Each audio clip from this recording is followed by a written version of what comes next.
Yo soy el abogado Jonathan Shaw y en este video vamos a hablar de un concepto muy importante. En inglés se llama firm resettlement, en español asentamiento firme. ¿Qué pasa si uno sale de un país, vive en otro país y luego llega a Estados Unidos para pedir asilo político?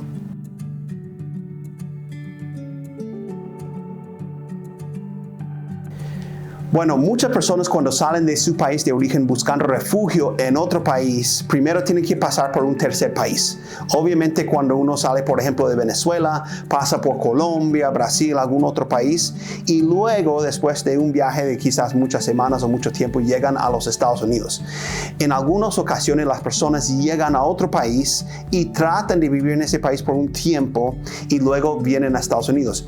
Bajo la ley de asilo político, el juez de inmigración o el oficial de inmigración podría negar el asilo si tú viviste demasiado tiempo en otro país. Entonces en este video queremos tocar este punto y ver qué cosas podemos tener en mente cuando estamos tratando de argumentar que debemos ganar el caso de asilo a pesar de haber vivido en algún otro país. Primero, el concepto de asentamiento firme, o lo que decimos en inglés firm resettlement.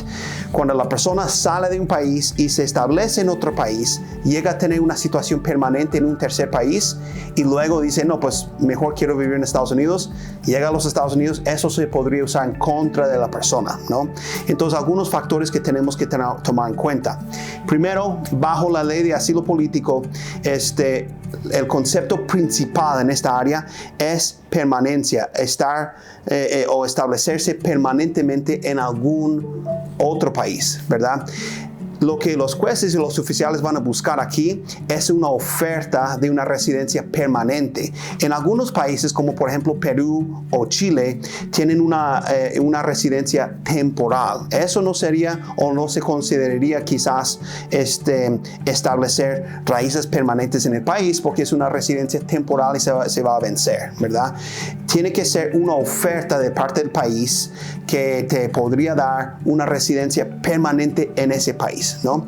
Ahora, muchas veces las personas llegan a intentar pedir una residencia permanente, pero son negados. La carta negando la residencia permanente sería una evidencia demasiado importante para poder ganar un caso de asilo político. La otra forma de ver este punto sería balancear diferentes factores, ¿verdad?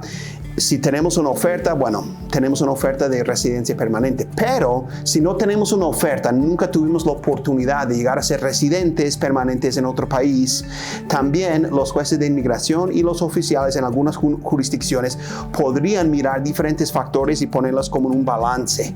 Por ejemplo, si yo pude llegar a un país y pude estudiar, comprar casa, votar, tener un buen trabajo, todos esos derechos que un ciudadano normalmente tiene en ese país, pero nunca llegué a ser residente permanente, de todas formas el juez o el oficial podría usar eso en mi contra. Mas, sin embargo, si llegué a otro país, intenté comprar casa, no pude, intenté tener un buen trabajo, no pude, me encontré con una situación de xenofobia, que me maltratan porque vengo de otro país y nunca logré establecerme en ese país, bueno, entonces quizás no pude echar raíces permanentes y entonces no podría negarme el asilo a pesar de haber vivido en otro país. Aquí muchos piensan que el tiempo que uno pasa en un país es la única pregunta que van a hacer. Y no es la única pregunta. Uno podría vivir por años en otro país y nunca poder establecerse bien y todavía ganar su caso de asilo político. Ahora, cuando un juez decide que sí, la persona pudo echar raíces permanentes, que no le vamos a dar asilo porque esta persona se estableció permanentemente en otro país, hay dos excepciones que podemos presentar para poder argumentar que deberíamos de todavía ganar el caso a pesar de haber vivido en ese país por demasiado tiempo, ¿verdad? Excepción número 1 es demostrar que fue necesario pasar por ese país y también solo estuve en ese país lo suficiente como para juntar dinero para seguir mi viaje. Una vez tuve un caso donde las personas habían salido de Venezuela y vivieron 18 meses en la ciudad de Bogotá, Colombia. Y en esos 18 meses uno puede decir, no, pues estuvieron ahí viviendo, trabajando y todo, pero pudimos argumentar que ellos estuvieron en Bogotá solo lo suficiente para juntar dinero para poder seguir su viaje hacia los Estados Unidos. Y con eso, bueno, pudimos ganar el caso.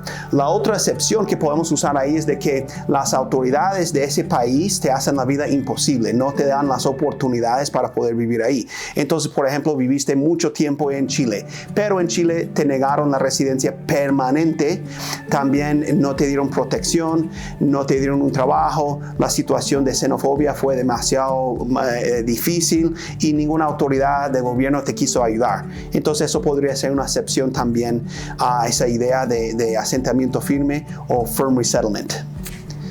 Okay, and then I'll do a quick wrap up and then an invitation.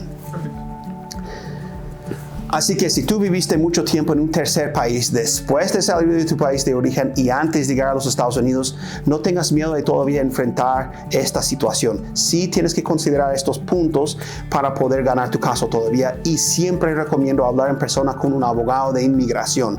No solo cambiar tu vida o tomar decisiones por un video que viste en internet, sino que hablar con alguien, ¿verdad? Y buscar respuestas. Y por último, si encontraste información en este video útil, por favor comparte este video con otras personas y ponnos un like ahí y síguenos en este canal.